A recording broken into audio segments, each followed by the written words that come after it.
자, 조선의 과거 제도를 보죠. 자, 이 과거 제도는 양반 지배층을 관료 채용하기 위해 선발 시험이 꼭 과거였다. 조선의 과거 제도는 고려시대 달리 간직에 진출할 수 있는 거의 유일한 방법이므로 대단히 중요시 여겼는데, 이때도 음서제도 있긴 했지만 그 대상이 이품 이상의 관리들을 제한했기 때문에 상대적으로 과거의 중요성이 커질 수밖에 없었던 것이다. 이렇게 있죠. 자, 근데 앞에 이제 3품 이상으로 이제 그 과거 관리자재들을 이제 뽑는 걸 음서대라고 했는데, 여기 또 2품 이상이잖아요. 2품 이상이 맞아요. 이 앞에 부분이 내용이 좀 그 잘못된 거야. 그 음서제 그 상한 관련된 내용이. 자, 그래서 이는 그 고려의 귀족 제사라면 조선의 관료 제사에도 전환되었던 것을 중요한 하나의 징표가 되었다. 자, 과거는 문과, 무과, 기술관을 뽑는 시험으로 구분되는데, 이 가운데 무과 채용 시험은 생진과와 대과 이렇게 이제 두 개로 나누죠. 생진과, 생원과 이렇게 이제 하죠. 엄밀한 이제 이렇게 했는데, 하여튼 생진과는 어, 다시 사소 오경을 뽑는 생원과, 그다음에 시부 등을 시험하는 진사과 이렇게 있죠. 생진과, 그 속과로 가는 거는. 그래서 두 번을 시험 봐요. 그러니까 생진과는 각도에 이제 초시에 치러진 가별 로 700명을 선발하고요. 그래서 이 지역 제한이 있죠. 지역별로 이제 선발을 한다는 걸 볼 수 있고, 다시 이제 이들 대상으로 서울에서 복시를 치러 각 별로 100명씩 뽑아서 이들을 생원 진사나 칭호를 줬다. 자, 일단 생원 진사는 초급 문관에게 임명한 자격과 함께 고급 문과시험 대가에 응시할 수 있는 자격이 주어졌으며, 아울러 성균관에 들어갈 수 있는 교육을 받을 수 있었다. 이게 권한들이죠. 자, 근데 이제 주의할 것은 이제 요거는 조선 전기 때만 얘기하고요. 조선 후기 때는 음, 그냥 소가 없이 대가도 볼 수 있어요. 예, 대가도 볼 수 있다는 거죠. 자, 그리고 이제 내용 보면 대가는 속과를 거쳐서 생원 진사 또는 성균관 학생들이 응시를 하고요. 그때 원점 300점을 받으면 응시할 수 있다고 했죠. 그다음에 사서 오경, 부, 표, 전, 책문 이런 시험을 봤다. 이렇게 이제 보는데, 자, 여기에서 출시와 복시에 있어 중앙에 보는 복시에는 33명을 선발하고, 이들은 이제 각각 이제 구강 친전 앞에서 전시를 치는데, 그 성적에 따라 각과, 을과, 병과 이렇게. 그래서 각과는 이제 1등부터 3등까지, 을과는 4등부터 10등까지, 병과는 그 10등 이하부터인데, 각과 1등을 보통 장원이라고 하죠. 그래서 이 성적은 간직 진출과 그 이후에 이제 승리에 큰 영향을 크다는 영향을 미쳤다. 각각 1등 장원은 신급 제재의 경우에는 종 6품에 초임하고, 그러니까 이제 어 보통 간직에 취임하지 않고 그냥 시험을 볼 때 그때는 종 6품에 이제 초임을 하고, 기성 관리 경우에는 거기에 이제 4등급을 가게 더 얹혀줘요. 예. 이런 식으로 해서 이제 장원 1등이 상당히 중요하다. 이렇게 보시면 돼요. 자, 그다음에 문과는 사서오경이나 시부 등은 이제 등 유교적 교양을 시험하는 것으로 과거 시험이 가장 중요한데, 이는 유교 국가인 조선에서 당연한 일이다. 조선은 유교를 정치 이념으로 삼고 관리들 유교 사상을 무장시켜 유교 정치의 담당을 삼았던 것이다. 자, 이러한 유교적인 양반 관료 체제에서 과거 응시자에 대한 신분의 제한을 가했음을 물론이다. 자, 일반 평민들도 법제사고는 시험을 볼 수 있도록 했지만 실질적으로는 어, 여러 가지 이유로, 경제적 이유 등으로 해서 현실적 응시가 불가능했고요. 그다음 과거에 응시할 때 호적과 함께 도선자 를 제출했는데, 여기 사조 단제라고 하거든요. 사조를 집어넣어야 돼. 그래서 부, 조, 증조, 외조를 적었는데, 되게 이제 요 정도 들어가면 양반이에요. 요게 이제 간직을 보면 사조 단제 간직을 이제 들어간 걸 보고, 그 네 명의 할아버지, 그러니까 아버지, 할아버지, 증조할아버지, 외할아버지까지 여기에 이제 사조 안에 간직 취임한 자가 있으면 양반이죠. 그러다 보니까 과거 시험 때 이걸 제출한다는 것은 이걸 보고 그 안에서만 뽑겠다는 의미도 있잖아요. 예. 그래서 대개 보면 이제 과거 시험이 일반 양인들 실제 볼 수 없는 시험이라고 주장하는 사람들이 요걸 들어요. 사조 단전을. 예. 자 저거 이제 가문과 족파를 분명히 하게 한 것은 가거를 통해서 관리 선박을 통해서 양을 차별하는 것이었다. 자 그다음에 이 문과 시험 보죠. 문과는 이 고려 말에 신설된 계승한 제도인데 이게 뭐 공양학 때 거의 이제 시설됐다니까 실제 고려 때는 거의 없었다고 보시면 돼요. 자 문과처럼 이제 대가, 소가 구분이 없으나 한 번만 보는 거예요. 초시, 모시, 전시 3 단계를 거쳐서 보는 거는 문과와 마찬가지고요. 초시는 200 명을 선발하고 복시는 28 명을 추천한 뒤 전시에서 인제 복시해서 28 명을 추천한 뒤 등급에 따라서 인제 보는데 대개 이제 궁술, 기재, 격구 이런 거지.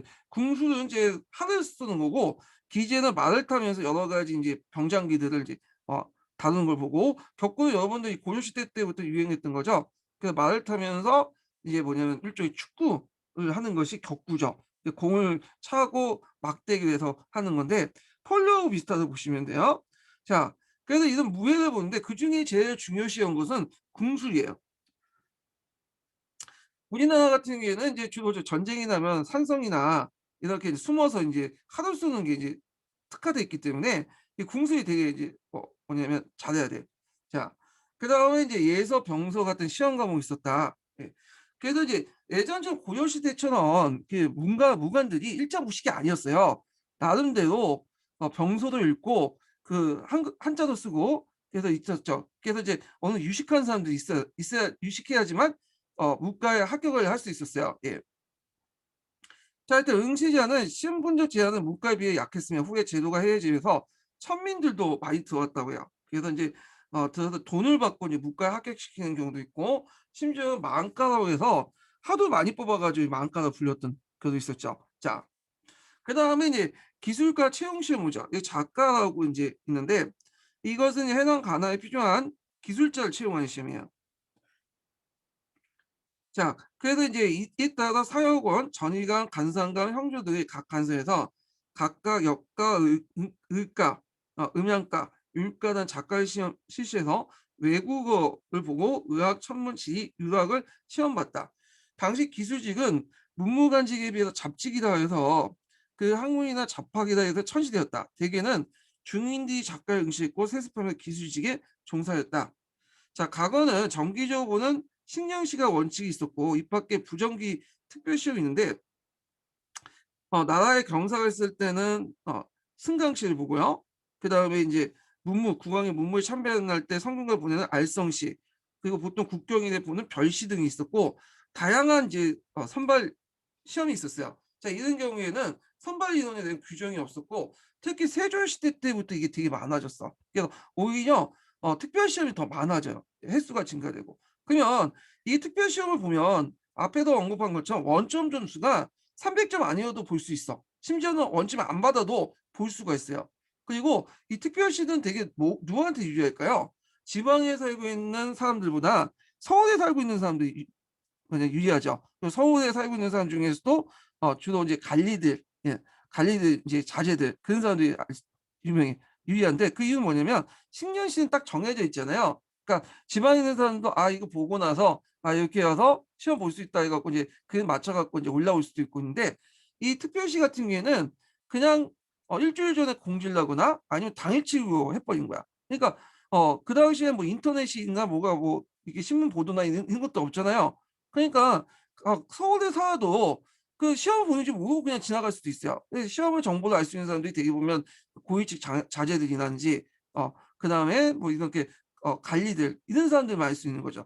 자 그러다 보니까 이 특별시가 증가됐다는 거는 뭐냐면 이제 시험을 그냥 형식적인 시험을 보고 일반적으로 인제 이제 그 형식적인 시험을 보고 그냥 일반 고위직 자제들이 오늘날 금수저들이 그냥 들어갈 수 있는 거야. 그러니까 자기들끼리 시험 보고 그냥 끝내 가지고 간직을 받는 그런 것들이 이제 성행했다는 거죠. 예.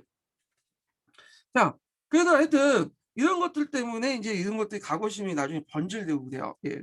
자 그다음에 넘어가서 자 그다음에 이제 과거 제도와 관련된 내용을 한번 보셈에서 찾아서 볼게요. 자 71 페이지 펴 보세요. 보셈.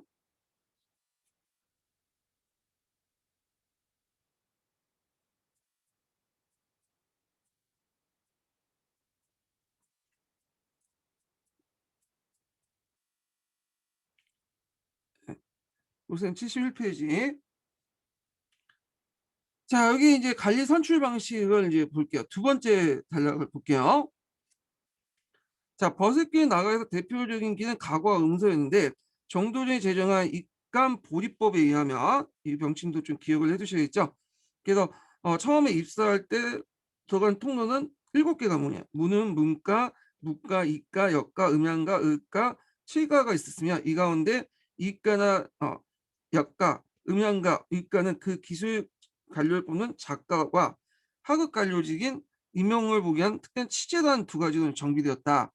자, 취재라는 것은 되게 이제 능력이 없지만 좀 나이가 많은 사람들 등등 여러 가지 명목으로 보는 시험이 있어요. 간단한 시험이야.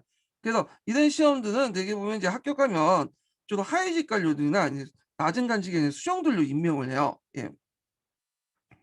자, 그다음에 그 합격자들은 그 사역원이나 전의감, 해민서, 감상관을 거쳐서 해당 간사에서 입사해서 최고 상품까지 승진할 수 있으며, 자, 작가는 한풍 서형이 적용되는 그 가죠. 이후 문과를 거쳐 3품 이상 승진도 가능했다. 그다음 특별 채용 시험의 취재는 재주가 부족하거나 나이가 많아 과거 응시에 어려운 사람이면 응시를 했고 여기에서 합격하면 하급 전문지, 서리, 역승, 도승, 훈도, 교관 등을 임명했다. 자, 그다음에 이제 문헌의 음지를 받은 사람은 2품 이상의 관료의 자, 소원, 서, 제, 질 등 드는 사람들이 이제 임명을 하는 사람들이고요. 그래서 이제 이 사람들도 이제 입학할 때 들어갈 때 그냥 가는 게 아니라 20세 이상이면 5경과 사서 가운데 하나를 타서 시험을 봐요. 그래서 이제 이 사람들은 이제 참화관은 이제 해당하는 풍계와 간직을 받을 수가 있어요. 그래서 음식도 시험을 본다. 이걸 기억을 해두시면 되고요. 자, 그 다음 단락 볼게요. 자, 양반의 출사 방식은 이단 음식보단 각오를 더 중시했다. 고려의 문벌 귀족에 비해서 많은 가문이 관료로 진출했고 자신의 능력으로 관료의 지위에 올려야 했다. 또한 양반 관료로서 신분적 특권을 확보할 수 있도록 과거 급제자들은 여러 가지 혜택이 부여되었다. 그 과거 급제자는 부직자로 하여금 처음 간직에 진출할 수 있을 뿐만 아니라 이미 풍계를 가지고 있는 급제자는 초자 초직이 뭐냐면 특기가 있다. 초자 초직이라는 것은 자기의 그 등급보다 관계보다 더 높게 받거나 또 더 높은 지위로 올라갈 수 있어요. 예. 이거는 문무관뿐만 아니라 작가도 동일하고요. 그 다음에 이제 이런 내용들 좀 기억을 해주시면 되고요. 자, 문간의 장원과 각가의 급제자의 경우에 종 6품과 정 7품에 직이 주어지고 성적에 따라 간품이 주어진다. 자, 문과 정원은 무직자도 참하관을 거치지 않고 참상관으로 입학을 했다. 상당히 이제 여러 가지 특권이 있죠. 자, 그 다음에 이제 여기 뒤에 넘어가서 문과를 볼게요. 자, 문과 작가도 합격자에게 품계를 올려주는 특전을 보여주고 현직 관리공의 품계를 올려주고요. 문과보다는 못했다. 네. 자, 그 문과의 장원 및 그 각각의 급제자는 품계뿐만 아니라 그 품계에 해당하는 실직을 주도록 되어 있고 또 문과 급제자에게는 정품을 주었으나 문과 급제자는 좀 한 단계 떨어진 종품계를 줬어요. 자, 그리고 이제 본래부터 간품을 가지고 있던 문과 급제자는 과거 시험에 따라 1기에서 4기까지 가자하고 문과 급제자는 1기만 가자 했다. 좀 차별을 받았다는 걸 볼 수가 있죠. 자, 그 다음에 이제 등등등 있는데 이건 밑에는 각자 읽어보시고 자, 문무관 이제 그 급제자는 전원을 곧바로 사용하는 것을 원칙으로 하고 있으나 간직수가 제한되어 있기 때문에 현실적으로 급제자 전원을 한꺼번에 사용되기 어려웠다. 그러나 문과의 경우는 장원과 각각 3인, 참상과 급제한 자, 50세 이상의 급제자는 곧바로 사용되었다. 그래서 어느 정도 대기 발령을 해야 되지만 그 요런 문과의 경우에는 이런 경우 여러 가지 경우에 따라서 곧바로 사용을 한다. 이렇게 이제 보시면 될 것 같아요. 자, 그다음에 이제 그 실직이 곧바로 사용되지 못한 급제자는 문과의 경우는 홍문관, 성문관, 승무관의 교수관의 사관에 문과는 훈령원과 별시에 각각 건지에 분간된다. 그래서 이제 실직보다는 이게 일종의 인턴직이라고 보시면 돼요. 사관이나 건지는. 예. 그리고 이런 것도 있고 보통 건지라는 것은 이제 보통 대행하다 이런 의미거든요. 그러니까 이제 어떤 특정한 직을 이제 지책을 받지 않는 상황에서 어떤 특정한 일을 할 때 건지라는 칭호를 써요. 예. 그래서 임시직 뭐 대기직 뭐 이렇게 이제 해석하시면 되겠죠. 그래서 분간은 이들의 간소를 분속시킨 건데 건지는 이들 분간처에 설치된 임시직 또는 대기직 이렇게 보시면 되고요. 그리고 건지로서 분간된 급제자는 특별한 재능이 없거나 문벌의 배경이 없는 한 진급이 느리는 경우가 많았다는 거. 그래서 상대적으로 고려 시대에 비해서 이게 이제 합격을 하면 일단은 간직을 이제 취임하는 하도록 했지만 그 간직 취임하는 과정에 대기 발령 기간이 있고요. 그리고 여기서도 고려에 비해서는 좀 약간 상당히 적지만 어 문벌이 어느 정도 이게 이제 그 뭐냐면 대기 기간을 짧게 만들 수 있고 길게 만들 수 있다는 거예요. 문벌이 없으면 좀 약간 길게 하고 문벌이 있으면 그 짧게 하거나 그냥 곧바로 임용되고요. 예. 이런 것들이 큰 영향을 좀 미쳤다. 이렇게 보시면 될 것 같아요.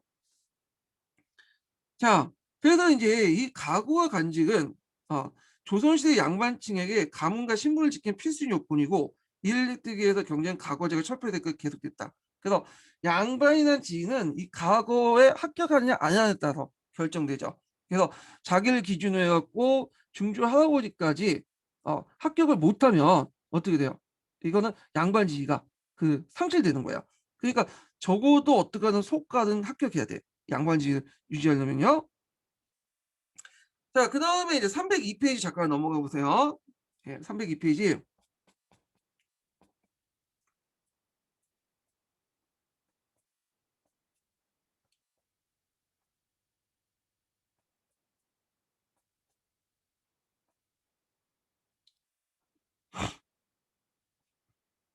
자, 여기에는 인제 문과 생원 진사시 관련된 구체적 내용은 이제 있으니까 한번 볼게요. 자, 문과는 고시 중에서 가장 수준이 높고 경쟁력이 심했던 고문방 등록문이다. 자, 문과는 정규 시험인 식년시와 그다음에 부정규식인 각종 별시가 인제 구분이 되는데 식년시는 문과뿐만 아니라 그 당시 모든 과거 시험의 공통적 정규 시험으로 3 년마다 한번 실시해요. 그래서 이제 식년시 같은 경우에 내용이 있고 식년시는 초시, 복시, 전시 모두 3 차례에 거쳐서 시행된다. 그래서 3 년마다 시행된 정기 시험 문과 초시는 향시, 한성시, 간시 등이 있다. 그래서 향시는 팔도, 한성시는 한성부에서 인제 시행된 거, 간시는 성균관에서 실시해서 각도의 인구 비율에 따라서 모두 이제 240 명을 성발하고 되고요. 자, 2차 복시는 지역에 상관없이 또 회시가 오죠, 복시는. 상관없이 선적순에 33일 정도 선발하고 3차 시험 전시는 각각 을과 병가 등급에 따라서 정해졌다. 그래서 각각 그 33 인은 가운데 1 등은 장원이라고 하고요. 이들 33인 등급에 따라 종 6 품의 실직에서 전 9 품의 품계를 받을 수 있었다. 그래서 현직 관료는 1 품에서 4 품까지 승진할 수 있었고 자, 문과 급제자에는 문과 급제자와 함께 붉은 종인 홍패를 줘요. 홍패. 그리고 이제 문과 별시에는 증강시, 별시, 그다음에 알성시, 정시 이런 것들이 있었고 이들 별시는 국가의 경사가 있거나 문무관, 성균관들의 사기를 진작시키기 위해서 실시됐고 자, 그래서 인제 요런 신경시 외에도 별시들이 많았다는 거 그 기억을 해 두시고요. 그다음 문과 다음에 영광스러운 것은 이 문과는 여기 대가예요. 문과 큰 의미의 문과는 이제 그 대가 속가를 포괄하는 거고 작은 의미의 문과는 대가만 말하는 거죠. 여기서 말하는 건 작은 의미의 대가예요. 자, 문과 다음에 이제 영광스럽게 3 년마다 각각 100 명씩 선발하는 생원 진사시다. 자, 이 생원 진사시는 속가 서마시라고 하죠. 자, 생원 진사시는 두 개로 나눠 초시와 복시로 구분되는데 문과와 달리 국왕이 친히 참석한 3차 전시가 없었다. 자, 생원 진사시의 초시는 한성시, 향시가 있었고 그다음에 한성시에는 300 명, 향시는 500인 이렇게 인제 700 명을 뽑았죠. 요것도 지역 쿼터제를 실시했어요. 예, 초시 같은 경우에는. 예주에서 실시한 복시는 생원 진사 각각 100 명씩 뽑았다는 거. 자, 생원은 경영의 능력, 진사는 문학 능력을 각각 받고요. 네, 생원 진사의 합격자들은 신중에 쓴 합격 증서 100 회가 주어졌다는 거. 자, 그다음에 이제 문무과 합격자는 급제 출신이라는 한데 비해서 생원 진사 시 합격 입격이라고 했다. 어. 그래서 생원 진사 시는 문무관과 함께 3 년에 한 번씩 실시하며 신년시와 국가가 경사가 있을 때 실시한 진강시가 있었다. 어. 그리고 생원 진사 시 합격자는 성균관 상재생으로 진학할 수 있거나 문과에 응시할 수 있는 자격, 그리고 곧바로 응직에 하급 관리로 들어갈 수 있는 자격이 주어졌다. 이렇게 기억을 해 두시면 되고요. 자, 그리고 생원 진사시 같은 경우에 양반은 또 자격증을 하고 있어요. 적어도 양반이 되려면, 그 집안의 양반이 되려면 생원 진사 정도는 따야 돼. 그래서 생원 진사는 지방사회에서 지배할 수 있는 확실한 양반 자격증이 이용되는데, 양반들 이해관계에 직결되었다. 이렇게 보고 문과를 보죠.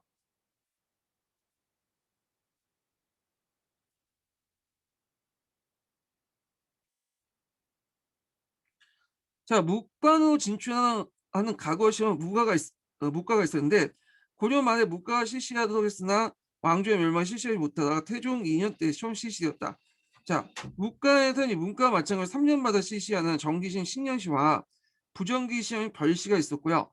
신년 무과에서는 초시, 복시, 전시 3단계 있었죠.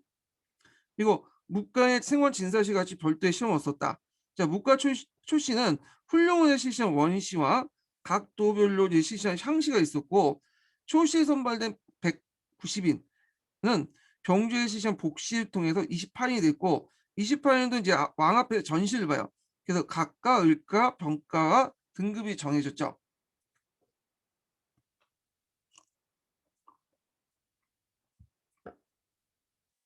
자, 식량 문과는 28인이 대체로 정해졌지만 별시로 보는 문과의 경우는 항상 신년 문과보다 선발인이 많이 뽑았어요. 대개 이 별시 문과는 세조 때부터 이제 많은 뽑게 되는데, 이건 이제 그 북방 정부에 대한 야인 해유책 또는 서북 지방의 이제 민심 수치 하나로 별시 문과를 많이 실시했어. 그러다 보니까 이제 많은 서민들이 뭐냐면 시험을 볼 수 있었겠죠.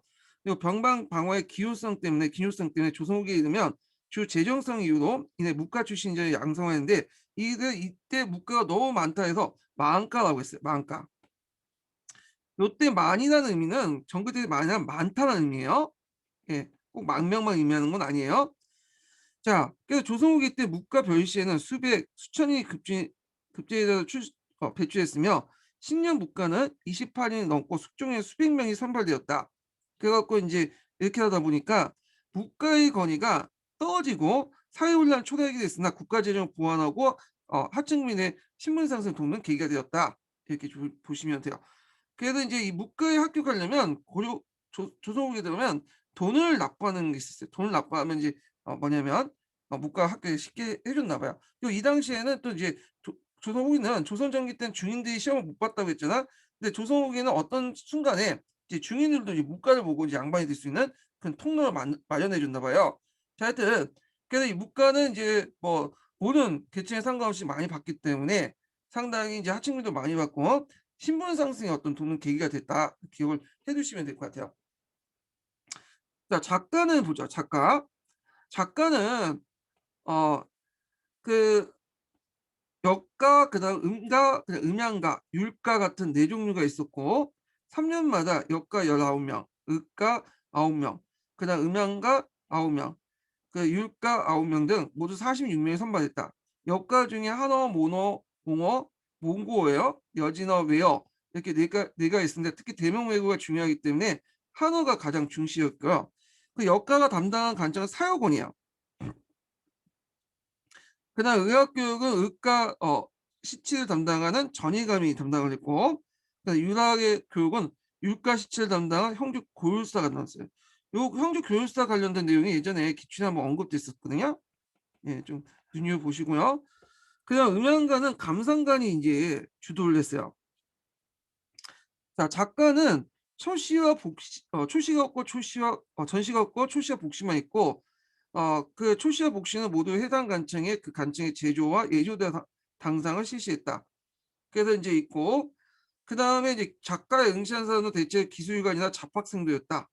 어, 그래서 이제 요 내용도 있는데 한번 쭉 읽어 보시면 돼요. 작가는. 자, 여기 있고 뭐 과거제의 특성 같은 경우에도 이제 뭐 각자 읽어 보세요. 이 부분도. 예. 자, 그래서 이제 가거리와 관련된 내용을 한번 읽어 봤고 어 다시 여기 한통 관련된 내용을 볼게요. 자, 양반 관료사와 이제 사회 이제 경제 구조 관련된 내용인데요. 자, 이제 첫 번째 전반부는 이제 양반대 토지 소유와 뭐 가전법 이런 내용들이 쭉 있고, 뒷부분에는 이제 각각의 양민이나 노비 같은 이제 신분별의 이제 지위와 특징들 이런 것들이 쭉 나와 있거든요. 자, 그리고 뒤에는 이제 수공업과 상업 이런 부분도 있는데, 자, 요거 이제 읽기 전에 좀 이제 조선 시대 때 신분 제도에 대해서 좀 볼 필요가 있어요. 예. 그래 갖고 인제 일단 어 교과서 내용을 이제 좀 보고 그다음에 반상제 관련돼 갖고 푸셈 내용을 좀 볼게요. 자, 교과서 내용 47 페이지 펴 보세요. 47 페이지. 보충 자료 펴 보세요.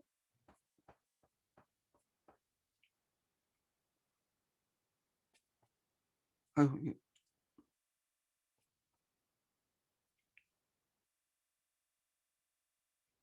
자, 47 페이지 보죠. 자, 여기 니베르 교과서에 있는 내용 같은데 한번 읽어 볼게요. 자, 조선은 건국 후 고려 왕조와 달리 양천제도를 법제하여 모든 백성과 양인을, 그러니까 천인을 나누고 가능하면 특권층 천민을 줄이고자 했다. 근데 여기 좀 잘못 기술한 게 고려 왕조도 기본적으로 양천제도예요. 예, 양천제도는 통일신라 시대 때부터 도입됐다고 보시면 돼요. 당나라부터. 다만 이제 그 뒤에 있는 말은 맞죠. 특권층과 천민을 줄이는 건 맞아요. 예. 자, 그래서 줄이려고 노력은 했죠. 경제적으로 대주주는 없애고 중소지주와 자영농을 육성하고 국가 재정과 백성들의 생활을 동시에 안정시키려고 했다. 따라서 노비가 아닌 사람은 모두 양인이었으며, 요때 양인이라는 건 신분상 양인이야. 예. 그리고 노비는 천인이 되는 거고, 법적으로 모든 평등한 조선한 양인은 고려시대와 달리 교육을 받고 간직에 진출할 수 있는 권리를 가지고 있었다. 자, 근데 이것도 좀 잘못된 거죠. 고려시대 또 나름대로 이제 신분상 양인이면 간지에 진출할 수 있고 교육을 받을 수 있어요. 물론 예외적으로 뭐 한속 부국민이나 그런 경우에는 이제 좀 예외적으로 있지만 일단 전반적으로 법제적으로 됐다는 거예요. 예. 하지만 양천제는 법적인 규정으로 존재했고 16세기 이후에는 지배층과 양반의 피지층이 상회군 반상제도가 일반화됐죠. 저번에 제가 이제 설명한 것이 요거죠. 우리나라 사회는 고그 15세기까지는 양천제 사회로 보고 있어요. 근데 이제 반상제 사회로 넘어가는데, 자, 요때 이제 양반과 상민의 구분이 생긴 거야. 그러면서 이제 양반이라는 지위가 단순히 간직의 의미가 아니라 계급의 의미가 되는, 계층의 의미가. 예. 이게 인제 가정을 보면 처음에 조선 초기 때는 양인들 안에는 그렇게 큰 구분이 없었어요. 근데 시간이 지나면서 상급 양인들하고 하급 양인들로 구분되고, 이 상급 양인들이 이제 과거 시험을 통해 권력을 누리게 되면서 이들이 양반이 됐던 거죠. 그래서 이들은 이제 기록에 보면 사족이라고 하죠. 사족. 음, 사족. 자, 그래서 이 사족들을 우대하는 정책들을 이제 실시하게 돼요. 중종 때. 그래서 이제 중종 때 이제 사족 재구정을 하게 되죠. 그 사족의 범위를 이제 결정하면서 그들에게 우대를 하면서도 그다음에 사족 충군 정책처럼 또 견제도 해요. 예. 그러면서 인제 사족이 국가로부터 공인을 받게 돼요. 그래서 자기 기준으로 해 갖고 증조 할아버지까지 소과 대가 정도 합격한 사람들은 다 이제 사족의 범위에 들어가면서 이들에게 인제 좀 우대하는 정책들을 펼치게 되죠. 예. 그래서 인제 좀 기억을 해 두시고, 근데 참고로 조선이라는 사회는 조선이 망할 때까지 양천제를 법제적으로 포기한 건 아니에요. 예. 법제적으로 계속 유지가 됐어. 그렇지만 사회적으로는 16세기부터는 반상제로 인제 전환됐다 이렇게 보시면 돼요.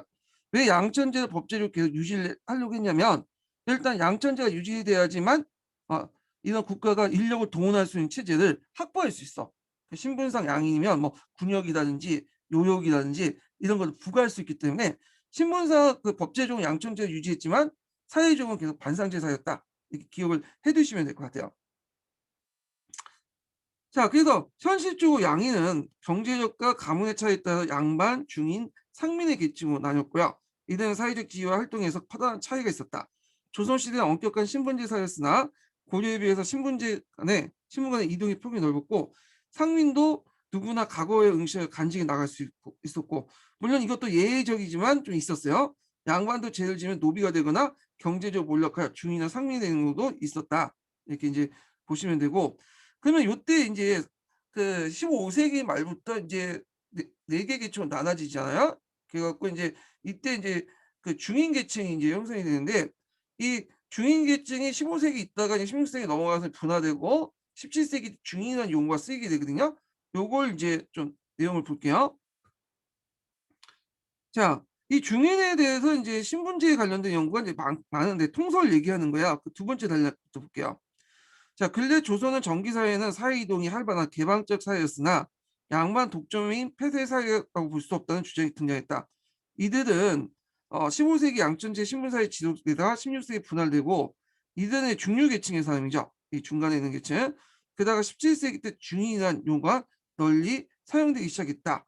그래서 15세기 말에 16세기 때그 양반층이 떨어져 나가서 중인은 요거 좀 기억을 해두세요. 그 중인 측은 15세기 있었던 것이 아니라 16세기 형성되어 17세기에 보편적으로 사용한 사회 계층이다. 그래서 요 내용 요게 예전에 기출문제 나왔어요. 중인과 관련된 내용 나올 때 요 파악을 해 두시고 예. 자, 그래서 인제 이렇게 해서 한번 봤고 잠깐 52 페이지 좀 잠깐 볼게요.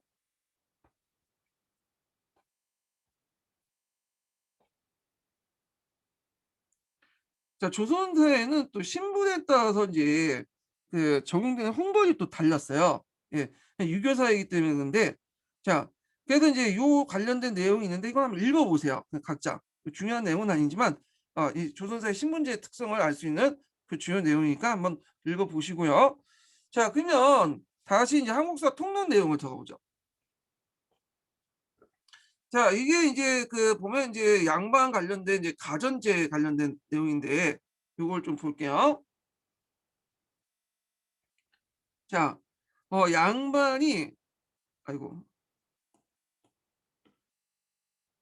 자, 양반이 지배층일 수 있는 조건은 그들의 경제적 기반이 튼튼한 데 있었다. 신분제를 토대로 구축되어 있었던 조선 역시 고려와 마찬가지 지배 신분이 양반에 대한 토지 급여를 제도하면서 시행되는데 이것이 이른바 가전법 체제죠.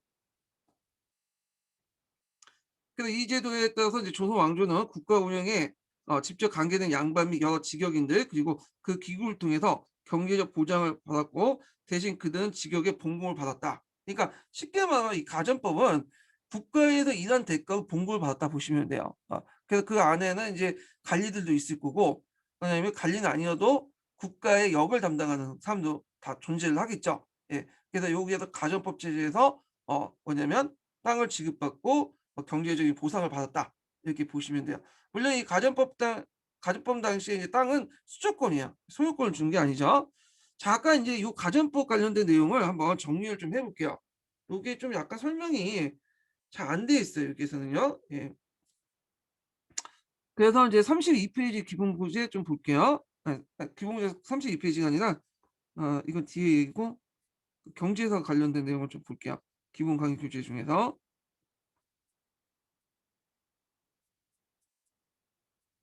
이게 어딨나. 네. 자, 이 가전법은 공양한 3 년에 실시했던 제도예요. 예. 그래서 이제 어 신진사대부들이 이제 주도를 해 갖고 급진개혁파들이 주도해서 이렇게 인제 했죠. 그래서 이 관련법을 이제 실시할 때 관련된 내용, 상소 내용이 여기 있으니까 좀 기억을 해 주시고 요 상소 내용이 인제 시간 관계상 다 읽지는 못하지만 기출 사료로 나왔던 거예요. 기출과 관련된 사료 내용이니까 파악을 해 두세요. 자, 그러면 가전법의 목적은 뭐냐? 일단 가전법은 그 고갈된 재정의 국가 재정을 확보하고 이게 왜 그래 국가의 재정을 확보하고 토지 재분배를 통해 신진 생활 관료된 생활을 보장하고 피폐한 농민 생활 향상, 국방에 필요한 군량 및 확보 등등의 목적이 있고요. 가전법은 인제 크게 그 세 가지 형태로 지급이 돼요. 예. 일단은 경성에 거주하면서 왕실을 시하는 간원들, 예, 풍기에 따라 가전을 지급하죠. 그러니까 이제 중앙 간직에 들어가 있는 사람들이 다 주는 거야. 중앙 관계 조직에 들어가 있는. 그러니까 여기는 뭐 지방간도 있고 그 중앙에 있는 관리들도 있겠죠. 그러니까 하여튼 중앙에 인제 있는 관계 조직에 들어가 있는 어 사람들은 지방에 있든 중앙에 있든 다 줘요. 그러면 여기에서 배제된 것은 어 왕실에 시하지 않은 간원들 얘기하는 거죠. 예. 이거는 이제 주로 조선 왕조가 이제 세워지려고 하니 꼴 보기 싫어 갖고 내려간 사람들 있죠. 이 사람들 안 주겠다는 거야. 예. 그래서 이 사람들은 따로 인제 지방 한량간 이름을 주는데 그건 좀 이따 설명하고요. 자 하여튼 이 경성에 거주했다고 해도 인제 경성에 거주했던 기준이고 실제 경성에 서 있는 중앙 관계에 있는 지방 관리나 중앙 관리들에게 줬던 거고요. 예. 이건 가전이고 이렇게 해서 그 풍계에 따라서 주게 되죠. 두 번째는 거경시이지 않는 지방 한량가들. 그러니까 이 지방 한량가는 어 풍계에는 들어가 있지 않지만 그 당시 인제 유황풍간층 있죠. 유황풍간층. 그러니까 실직은 아니지만 명예직을 갖고 있는 유황풍간직이라고 보시면 되는데 이 사람은 본준을 몰수하는 대신에 5 개월 혹은 10 개월의 군전을 지급할 군연을 부과하는데 대개 인제 이것은 인제 어떤 사람들이냐면 그 이성계를 추종하지 않는 한량간들이나 아니면 유황풍간 지방간의 풍간을 갖고 있으면서도 그런 지방간직을 갖고 그러니까 실직을 갖고 있지 않는 사람들 얘기하죠. 그래서 이제 요 내용도 좀 기억을 해 두시고요. 그래서 인제 여기에서 인제 제일 손해봤던 계층이 지방 그 한량간 계층들이야.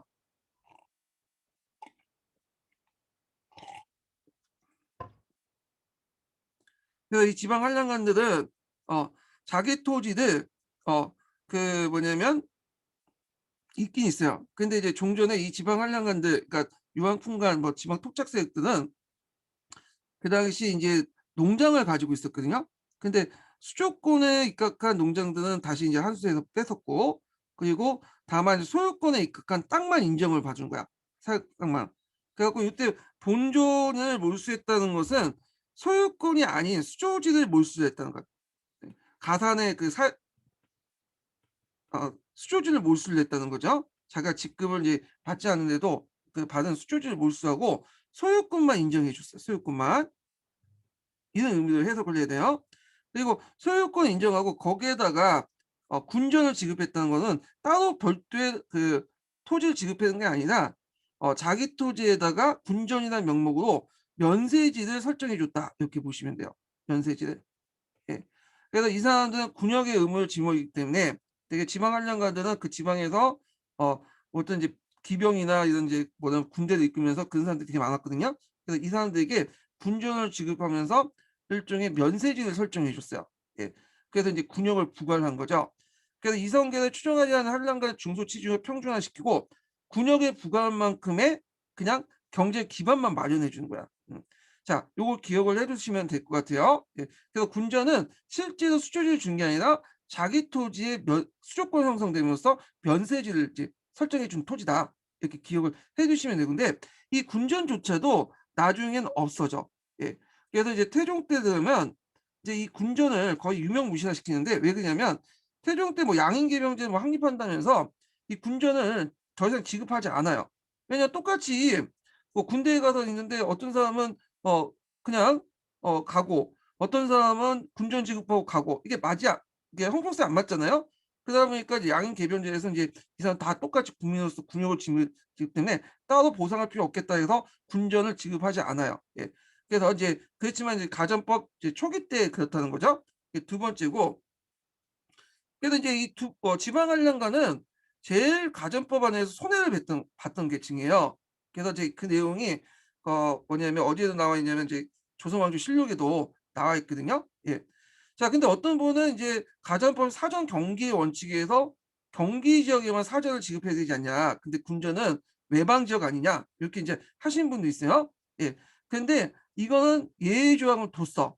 예. "군전일 경우에 외방에도 지급해도 된다."라고 예의 조항이 있는 거예요 이거는요. 예의적으로 있다는 걸 기억을 해 두시고 자 그다음에 세 번째로는 사원이나 외관 그다음에 공예, 항리 등등등등 이렇게 인제 있는 국가를 위해서 일하는 사람들에게 토지를 지급하죠. 그래서 모든 공역자에게 토지를 분급한다.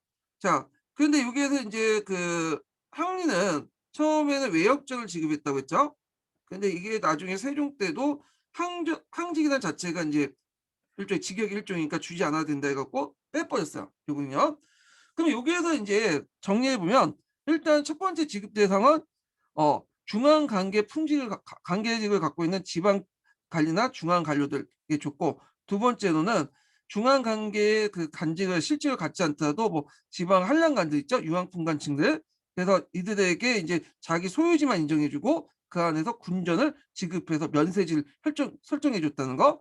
그다음 세 번째로는 그 외에 향리나 영리, 군인, 간장 등 국가를 위해서 일하는 사람들은 그에 대한 반대급부에서 줬고, 그러면 여기에서는 주지 않은 대상들이 뭘까요? 농민이죠. 농민은 배제했어요.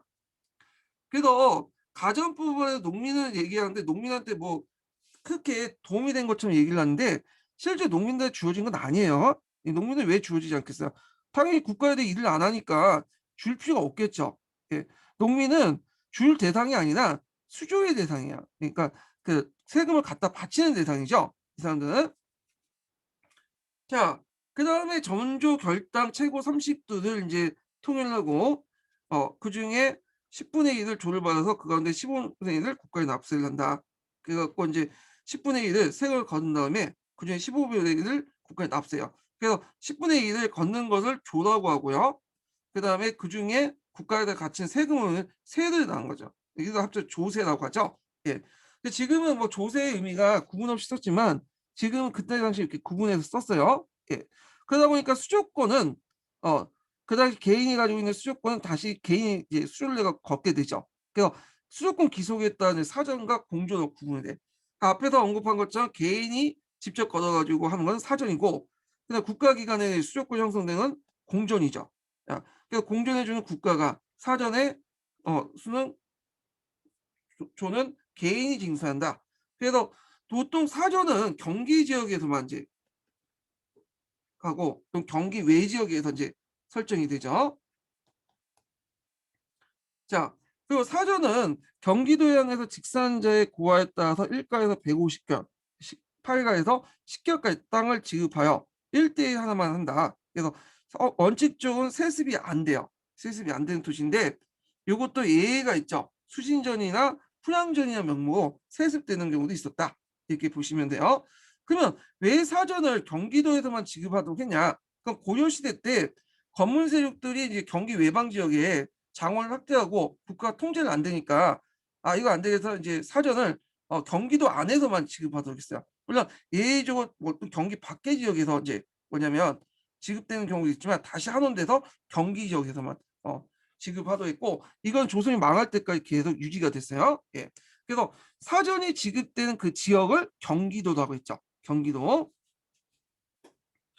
자, 그래서 인제 요렇게 했고, 그러면 가전법은 농민들에게는 지급 대상이 제외됐다고 했죠. 이게 농민 지급 대상이 아니죠. 근데 농민들 유리한 점도 있었어요. 예, 이거는 뭐냐면 일단 10분의 1의 공조를 이제 실시했다는 10분의 1만 걷도록 했고, 그다음에 어 또 여기 보면 변작 반수제를 금지시켰다. 근데 이거는 약간 이제 농민들이 유리한 건 아닌데 통동이나 이런 데에서는 이걸 얘기를 하더라고요. 이 변작 반수제는 이걸 좀 설명할게요. 일단 이게 경제 전문 서적에서 인제 관련된 내용이에요. 한길이나 이제 구편에 관련된 내용인데, 자, 일단 변적반수는 2분의 1을 걷는 제도였죠. 근데 그 당시에는 변적반수가 다수가 아니라 농장제가 어 지주전원에서 주요 비중을 차지했어요. 그 농장제는 예속 농민이라든지 뭐 노비들을 시켜 갖고 외고 노비들 시켜서 이제 경작 운영하는 제도인데, 일단 이제 경작 그 농장제에 보면 직영지가 있어요. 이 직영지는 농장에 이제 직영지가 있고 여기 보면 이제 사경지가 있고 여기 작계지가 있어요, 작계지. 그래서 보통 이 직영지는 여기에서 인제 생산된 것은 인제 모두 다 농장주에 들어가요. 그래서 이제 일반 농민들이 여기에 들어가서 일을 대신해 주고, 그럼 그 사람들 뭐 먹고 사냐? 이 사람은 따로 작계지라고 이제 분배를 받아. 작계지를. 작계지 분배해 갖고 그다음에 거기에 인제 또 사경지라는 토지를 또 받아요. 근데 이 작계지와 사경지가 대부분은 별로 쓸모없는 땅들이 많아요. 어. 그런데 이제 하여튼 사경지에서 하는 것은 자기가 다 갖고요. 이거는 이제 일반 소작인들이 다 갖고, 작게이지는 이제 2분의 1은 자기가 갖고 2분의 1은 누가 갖냐면 농장주가 가져. 예. 그래서 이런 식으로 운영이 됐던 게 뭐냐, 농장제 형태거든요. 작게제 형태의 농장이고, 변적반수는 뭘 했냐. 농장을 운영하다가 짝두이 땅이 있어요. 짝두이 땅이 있는데 이 짝두이 땅들을 이제 뭐냐면 그 놀리기 좀 힘드니까 이 땅을 이제 좀 약간 다른 사람이 소작을 주고 붙여먹은 거야. 변적반수제는. 그러니까 변적반수 그 당시에 주요 뭐냐면 경작 방식은 아니었어요. 예. 그래서 그 당시에 주요 경작 방식은 아니었고, 주로 이제 농장제 운영하는 과정에서 짝두이 땅을 운영하기 위한 방법이었다, 이렇게 보시면 돼요. 근데 이렇게 변적 반수를 두더라도 이게 제대로 대운영이 안 됐어. 이게 왜냐면 농민들의 변적 반수를 주면 이 농민들이 좀 운영하다 도망치는 경우가 많았어요. 그래서 이게 왜 그러냐면, 이 변적 반수를 하려면 농구가 있어야 되죠. 농구도 있어야 되고 씨앗도 있어야 되고 등등 농사를 지을 수 있는 어떤 이런 것들이 필요한 건데, 이런 것들이 없었던 거야. 이런 것들이. 그래서 이제 하다가 도망가고, 어떤 경우에는 자기 땅에다 우기는 경우도 있어요. 소유권 자체가 아직까지 확립이 안 됐기 때문에. 그래서 대개 보면 농장주 입장들, 그러니까 일반 이제 관료들이나 농장을 갖고 있는 일반 관료들이나 이런 사람들 입장은 변작 반수를 별로 안 좋아했어요. 네. 또 국가 입장으로서 변작 반수가 별로 안 좋죠. 왜냐하면 국가 입장일 때는 뭔가 이제 자작농을 키워야 되는데, 이 변작 반수제가 좀 문제가 있는 거예요. 자작농도 아니고 그것도 농장에 속한 것도 아니고, 그러다 보니까 국가의 시스템에 변작 반수를 금지시킨 거야. 물론 이제 금지시켰다고 해서 변작 반수가 아예 없어진 건 아닌데, 몇 개 계층에 한정돼서 변작 반수를 허용하고 다 금지시켰어요. 그래서 이게 변작 반수가 확대된 거는 16세기 후반때예요. 16세기 후반. 자, 이 16세기 후반 때 이 변작 반수 타조법이라고 하죠. 이 타조법이 16세기 때 일반화되기 시작해요. 이거는 그때부터 이제 작게제 형태의 농장제가 몰락을 하게 되고요. 예. 그래서 이제 있는데, 이때 이제 일반화될 수 있었던 것은 뭐냐면 농업 생산력이 올라갔기 때문이죠. 예전에는 변작 반수도 도망을 갔는데, 이때부터는 농업 생산이 올라가서 자체적으로 농기구 같은 것들을 갖추면서 이제 일을 하게 되고, 전호들이. 그 다음에 또 하나가 이 당시 이제 농장에 있었던 일반민들, 그러니까 예속 농민들이나 뭐 이런 사람들이 막 반발을 해. 예. 그래갖고 이제 이들 관리하기 힘들게 돼. 그리고 또 하나가 이제 사적 소유권 있죠. 사적 소유권이 확립이 돼. 예. 등등등 해가지고 이런 토지 소유권 확립 등등 해갖고 이런 16세 후반에 대해서 이제 타조법이 일반화됐다. 그렇지만 고려 말기 때 변잡반수제는 그렇게 일반화된 토지가 아니었고, 막 출발했던 토지예요. 그때 막 시작했던 토지였고, 농장제의 한 부속 형태로 운영했던 지주 소작 관계라고 보시면 돼요. 예. 그래서 이제 변작반수제 금지했던 것은 농민들이 유리한 것보다는 그 당시 조선 왕조가 추진했던 이런 군중 농민, 그러니까 자작농 학대 좀 걸림돌이 됐기 때문에 요걸 이제 금지시켰다 보시면 돼요. 농장은 건드리지 못하고, 왜냐면 고위직 관료들이나 시민 있는 사람들이 하기 때문에. 예. 자, 하여튼 이렇게 이해를 해두시고, 그 다음에 국가 지급 토지 매매를 금지시켰는데, 요거는 이제 뭘 의미하냐면 국가가 토지를 지급했던 게 아니에요. 이거는요. 예. 이거는 뭐냐면 수조권 있죠. 수조권. 예. 수조권에 이제 설정된 사전에 사전 토지를 매매를 금지시켰다는 거야. 예. 그래서 이 말은 이제 국가의 이제 입장 올 때는 이제 왕토사상에 보면 모든 토지가 국유화된 토지 아니에요? 그 입장에서 나눈 거야. 그래서 국가 토지에서 사전의 토지는 매매를 금지시켰어. 왜 매매를 금지시켰냐면, 이것도 고려 후기 때 경험 때문에 농장이 확대되면서 사전에 가산화가 되면서 거기 소유권을 갖고 있는 농민들의 토지가 검문 세력들에게 박탈당하잖아요. 거의 강매를 하고. 그래서 그걸 막기 위한 거야. 농민의 경작권, 소유권을 보호해준다. 그런 의미에서 있고, 또 두 가지 의미가 있어요. 농민이 이걸 매매를 하면 이게 어떻게 사전이 매매가 그러니까 토지를 계속 농민들이 매매를 하면 소유권 바뀌잖아. 그러니까 관료들이 농민들부터 수조지들부터 안정적으로 이렇게 수치를 못하는 거야. 주인이 계속 바뀌면. 그런 의미에서 이제 국가가 사전에 토지 매매를 금지시켰다. 이렇게 보시면 돼. 여기는 국가 지급이라 됐지만 사전에 토지 매매를 금지시켰다. 요거는 이제 어디에 있냐면 국편에 있는 내용이에요. 예.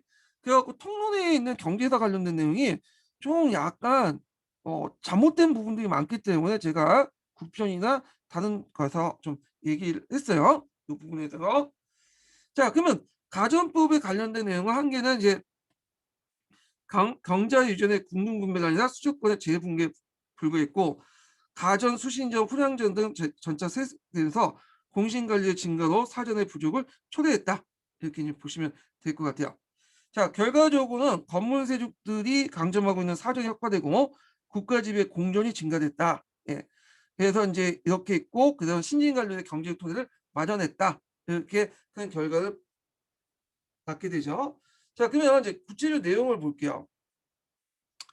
통론 내용.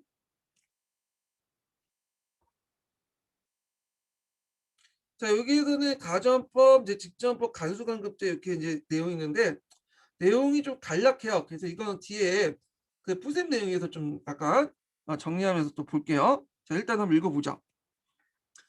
자, 가전법 체제에서는 양반 관료들은 전임이나 현임을 만료하고 모두 18가 나누어 최고 150개에서 최하 10개까지 가전을 지급받았다.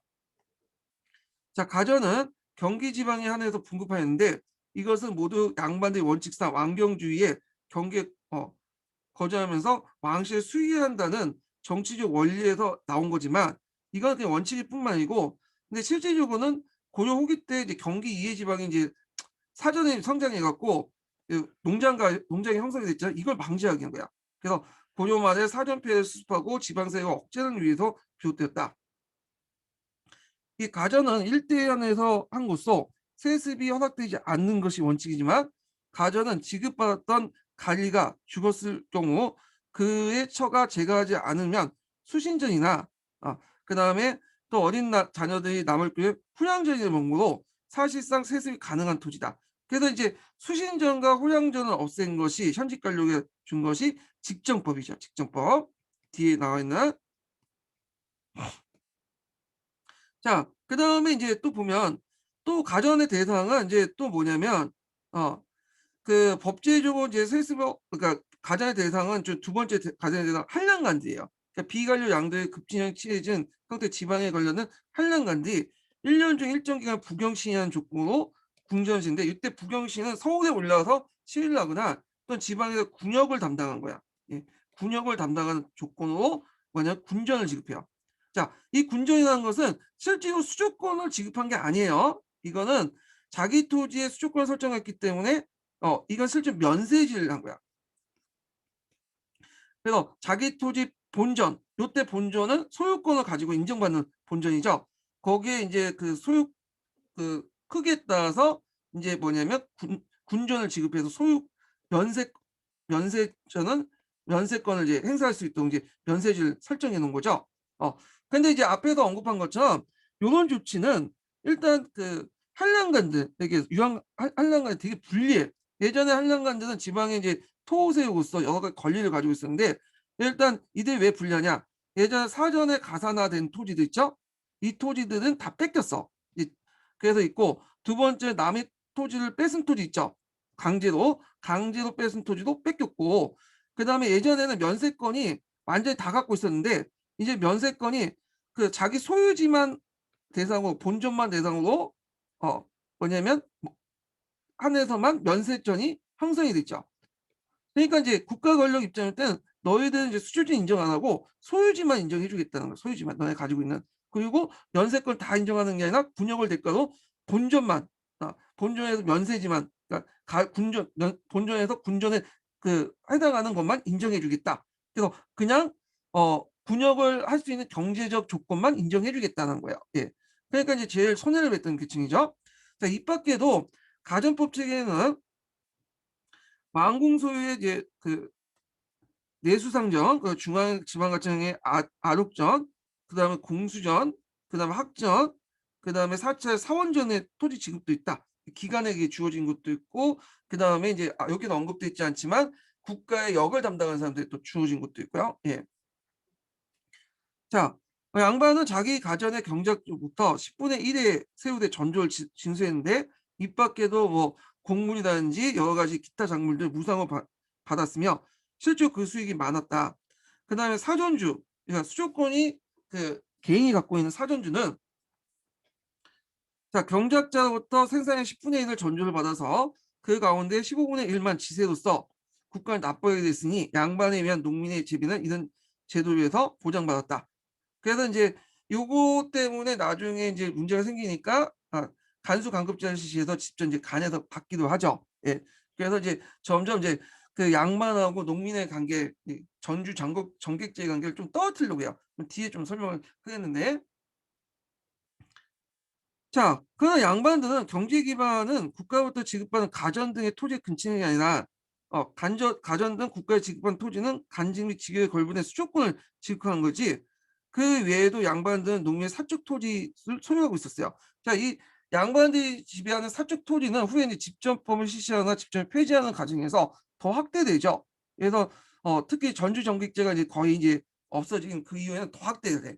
예. 그래서 이제 이 내용도 기억을 해두시고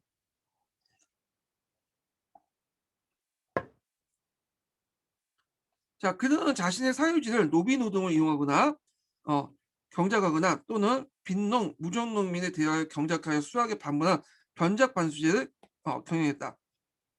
그래서 앞에는 이제 뭐냐면 작계제 같은 농장제를 얘기한 거고 변작반수제 같은 것들은 이제 있다고 했죠. 근데 이거는 작계제에서 이제 부수적으로 운영하는 거예요. 예.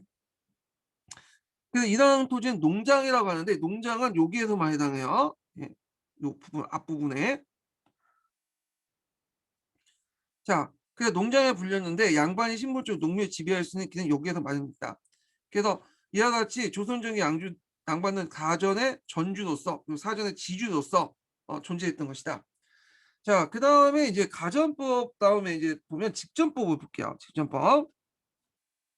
이 가전법은 이제 원래는 세습이 금지되어 있지만 앞에서 언급한 수신전과 후량전의 명목으로 사실상 세습이 가능하다고 했잖아요. 그러니까 시간이 지나니까 경기도에 있는 땅만 이제 사전에 설정되다 보니까 어떤 문제점이냐? 이게 이제 땅이 모자라는 거야, 수조지가. 어, 그러다 보니까 이제 여기다 이제 이런 것도 있고, 그 다음에 이제 또 그 전주하고 정객 간에 이제 뭐냐 갈등이 생겨요. 네. 그래서 이런 문제들 때문에 이제 실시한 것이 직전법이에요. 직전법. 그래서 양반층 내부의 가전을 둘러싼 갈등이 팽배하고 전주와 전호 사이의 대립이 격심해졌다. 전호보다는 정객이란 말이 정확한 거죠. 예. 전주보다는 전호보다는 정객이란 말 자주 많이 쓰죠. 예. 왜냐하면 전호라는 말은 지주전호제 할 때 소유권상 의미에서 이제 얘기를 한 거고 수조권상 의미에서는 전주와 정객이라는 말 많이 써요. 자, 그다음에 1466년에 직전법을 실시하면서 이때부터는 이제 현직 관료에게만 이제 지급을 하죠. 지급 대상 현직 관리로 한정하고 성종 때는 간수 간급제를 실시해서 전주가 직접 수주를 지향했다. 자, 그나마 이 제도도 역시 명종 때 가서 실행이 불가능해졌고 임진왜란 때 갔으면 아예 소멸됐다. 그래서 이때부터 이제 전주 정객제에서 관계가 이제 없어졌다. 대신에 이 직전법 실시와 폐지 과정에서 이제 양반들은 더 자기 땅에 확대시키죠, 소유권을. 그래서 이 관계가 이제 무슨 관계가 바뀌냐면 이제 지주 전호제 관계로 이제 전환이 됐고요. 예전에는 양반과 평민의 관계가 전주 정객제 또는 지주 전호제 관계였는데 이때는 완전히 이제 지주 전호제 관계로 바뀌게 되었다. 이렇게 보시면 돼요. 그래서 이때부터는 양반이 녹봉만 가지고 이제 생활하게 돼요. 예. 그러다 보니까 이 사람들이 생활비라든지 퇴임 후에 이제 또 약간 이제 노후 보장을 해줘야 될 거네요. 그러니까 이러다 보니까 사적 소유지가 확대돼요. 농장이.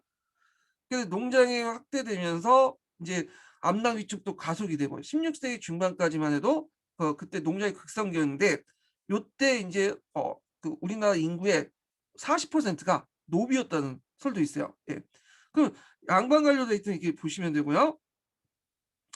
자, 그다음에 그 밑에는 이제 조언 제도가 있죠. 그래서 각 지역에 있는 이제 조세물들은 좋은 조창에나 모였다가 이걸 다시 서울에 있는 경청으로 보이는데 이때 이제 조언을 이용해 갖고 이제 보냈고요. 그다음에 조선시대 교통은 수은이 주였어요. 유금보다. 그러니까 국가가 이 배로 움직이는 게 많지, 그러니까 바다를 통해서 강길을 통해서 하는 거고 운반을 많이 했고, 그 그 당시에 인제 육상 교통로를 통해 운반한 건 별로 없었다. 왜냐하면 그 당시에 뭐 도로나 철도가 없고 대부분은 많은 짐을 올 운반하는데 제일 중요한 게 수론이었거든요. 그러니까 수로를 이용해 갖고 뭐냐면 곡식이나 이런 것들 운반을 했다, 이렇게 보시면 되고요. 또 그다음에 전국에 41개 역도가 있고 그다음에 역참제도가 있었죠. 그러니까 건국대전에 역참제도에서 국가 공문서나 전달이나 사신 관리 왕래에 이용됐고요. 그다음에 이제 중기유 때 역참제 사태와 함께 군사통신실 봉수제 문량으로 명나라 제도를 돕다 병방 문서 전달 방식 파발제가 인제 그걸 마련돼서 역참과 파발이 같이 병행되었다. 어 요렇게 보시면 될 것 같아요. 자, 그다음에 이제 관련된 내용을 후세미에서 한번 찾아서 볼게요. 176 페이지 펴 보세요. 토지 제도와 관련된 내용.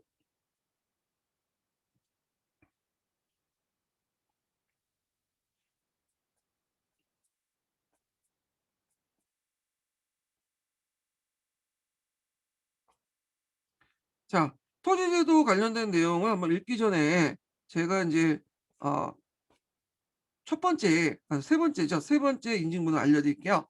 세 번째 인증번호는 22 번이에요. 세 번째 인증번호는 22 번입니다. 예.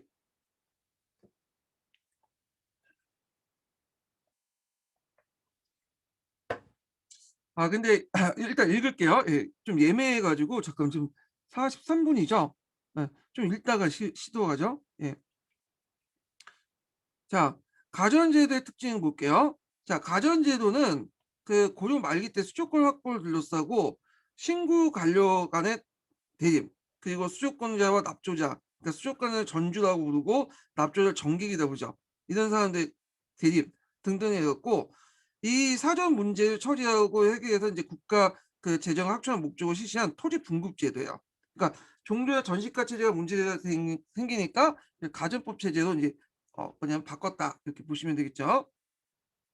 그래서 가전을 대표하는 수조제 절급은 분배는 국왕을 정점으로 한 집중적인 권력을 실현하는 집권 관료제와 그 성립 및 운영 근거인 군신 관계를 매개해 주는 물적 조처였다.